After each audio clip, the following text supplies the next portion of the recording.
കേരള തീരത്ത് നിന്ന് മണലും ധാതുക്കളും ഖനനം ചെയ്യാൻ സ്വകാര്യ കമ്പനികളിൽ നിന്ന് ടെൻഡർ ക്ഷണിച്ച കേന്ദ്ര നടപടിയെ ഒന്നിച്ചുനിന്ന് എതിർക്കണമെന്ന് പ്രതിപക്ഷ നേതാവ് വി. ഡി. സതീശൻ നിയമസഭയിൽ. കേന്ദ്രത്തിന്റെ നീക്കം ദൂരവ്യാപക പ്രത്യാഘാതം ഉണ്ടാക്കുമെന്നും വി. ഡി. സതീശൻ പറഞ്ഞു. പ്രതിപക്ഷത്തിന്റെ നിലപാട് സ്വാഗതം ചെയ്യുന്നതായും വിഷയത്തിൽ പ്രതിപക്ഷ നേതാവുമായി ചർച്ച നടത്തുമെന്ന് മുഖ്യമന്ത്രി പിണറായി വിജയൻ മറുപടി നൽകി. സംസ്ഥാനത്തിന്റെ വിയോജിപ്പ് കേന്ദ്രത്തെ അറിയിച്ചിട്ടുണ്ടെന്ന് മന്ത്രി പി. രാജീവ് പറഞ്ഞു. ഈ കേരളം, ഗുജറാത്ത്, ആൻഡമാൻ നിക്കോബാർ മേഖലകളിലെ കടലിൽ നിന്ന് മണലും ധാതുക്കളും ഖനനം ചെയ്യാനുള്ള സ്വകാര്യ കമ്പനികളിൽ നിന്ന് കേന്ദ്ര സർക്കാർ ടെൻഡർ ക്ഷണിച്ചിരിക്കുകയാണ്.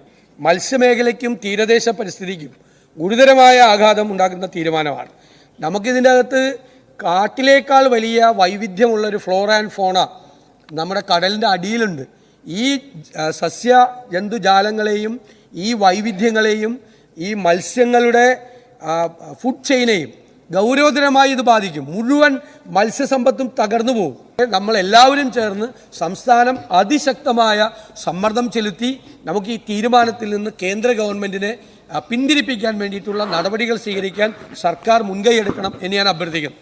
പാരിസ്ഥിതിക സവിശേഷത കണക്കിലെടുക്കാതെയാണ് അങ്ങ് സൂചിപ്പിച്ചതുപോലെ കൊല്ലം തീരദേശ പ്രദേശത്ത് പ്രത്യേകമായി രൂപം കൊണ്ടിട്ടുള്ള ഭൗതിക സവിശേഷത, ഈ കൊല്ലം പാരിൻ്റെ അതിൻ്റെ അടിസ്ഥാനത്തിൽ രൂപപ്പെട്ടിട്ടുള്ള മത്സ്യസമ്പത്തും അത് ഉപജീവന മാർഗമായി സ്വീകരിച്ച ലക്ഷക്കണക്കിന് ജനങ്ങളെയും സാരമായി ബാധിക്കുമെന്നതിനാൽ ഇപ്പോൾ തീരുമാനിച്ച കടൽ മണൽ ഖനനം തടയുന്നതിന് സാധ്യമായ എല്ലാ ശ്രമവും സർക്കാർ നടത്തും. പാർലമെന്റിലും നമ്മുടെ എംപിമാർ ശക്തമായി ഈ നിലപാട് സ്വീകരിക്കുമെന്ന് തന്നെയാണ് സർക്കാർ പ്രതീക്ഷിക്കുന്നത്. ബഹുമാനപ്പെട്ട പ്രതിപക്ഷ നേതാവ് പൊതുവേ നമ്മളെല്ലാവരും യോജിച്ച് ഈ കാര്യത്തിൽ എതിർക്കാൻ തയ്യാറാവണമെന്ന് പറഞ്ഞു. സ്വാഗതാർഹമായ നിർദ്ദേശമാണത്. നമുക്ക് ഒന്നിച്ച് എങ്ങനെ ഇതിനെ എതിർക്കാമെന്നുള്ളതിനെക്കുറിച്ച് അദ്ദേഹവുമായി ചർച്ച ചെയ്യാം.